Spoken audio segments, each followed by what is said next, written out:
একটা বিতর্ক দেখাই দর্শক, তারপর একটু মন্তব্য করি। আমি বুঝিনি আপনার কথা। যেটা ইনক্লুসিভ ইলেকশন করে নাই বলে হাসিনা থাকতে পারে নাই, সেরকম ইনক্লুসিভ ইলেকশন হয় নাই বলে আপনি ইনক্লুসিভ নির্বাচন মানে হাসিনার অংশগ্রহণ ভাবছেন, এটাই তো সমস্যা আপনার। হাসিনার না, তাই তো মনে করছেন আওয়ামী লীগের কেন আর কাকে বাধা দিয়েছে? আর কোনো বাধা নয়, জাতীয় পার্টি দিতে পারছে না। কে বলেছে আপনাকে?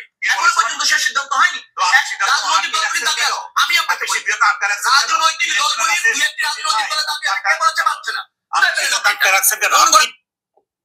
দর্শক, আলোচনাটা হলো যে ইনক্লুসিভ নির্বাচন, যেহেতু এখন জার্মান বলছে বা পশ্চিমা কোনো কোনো দেশ বলতেছে যে ইনক্লুসিভ নির্বাচন অর্থাৎ অংশগ্রহণমূলক নির্বাচন হইতে হবে।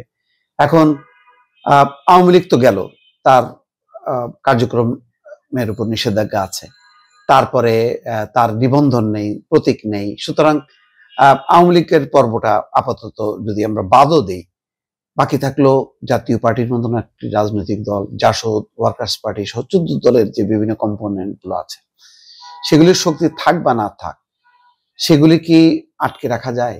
তাদের অংশগ্রহণ সরকার কি বলেছে যে তারা নির্বাচন করতে পারবে না? না, বলেনি। আচ্ছা, সরকার কি বলেছে নির্বাচন করো? না, তাও বলেনি।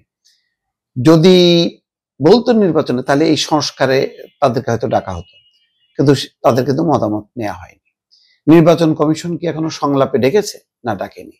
বলা হয়েছে তাদেরকে সংলাপে ডাকা যাবে না। জাতীয় পার্টি সহ অন্য যেই রাজনৈতিক দলগুলো আছে 14 দলীয় জোটের, তাদেরকে নিষিদ্ধ করার দাবি কি আছে? হ্যাঁ, আছে।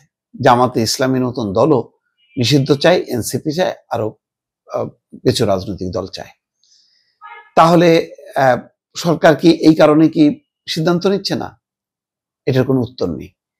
তাহলে মানে আপনি এতগুলো রাজনৈতিক দল, ধরেন সংখ্যার হিসাবে নিবন্ধিত এতগুলো রাজনৈতিক দলকে আপনি নির্বাচনী প্রক্রিয়ার বাইরে রাখলে এটা কি প্রশ্নবিদ্ধ হবে না? আমরা যদি সত্যি নির্বাচনই চাই, তাহলে যতটা অ্যাকোমোডেট করা যায় সেই দিকে যাচ্ছি না কেন? বা সরকার কেন ভয় পাচ্ছে? বড় রাজনৈতিক দল বিএনপির কি কোনো বাধা আছে? বিএনপি কিন্তু বাধা নেই, আমি যতটুকু বুঝি, কিন্তু তারা এই নিয়ে কোনো দাবি জানাবে না যে তাদেরকে অংশগ্রহণ করতে দেয়া হোক। এটা সরকারের রেসপন্সিবিলিটি, যেহেতু সরকারের নির্বাচনের কমিশনের, সরকারকে এখন এটা শক্ত সিদ্ধান্ত নিতে হবে, না হলে দিন গড়াবে। ওই পশ্চিমাদের কিন্তু অস্বস্তি বাড়বে, তারা বলতে থাকবে অংশগ্রহণমূলক নির্বাচন দাও দাও দাও। এই দাও দাও করতে করতে কিন্তু গত 15টা বছর তারা পার হয়েছে, কিন্তু শেখ হাসিনা দেয়নি। এখন ইউনূস সরকারের পক্ষে এটা মোকাবেলা করা খুব কঠিন হয়ে যাবে।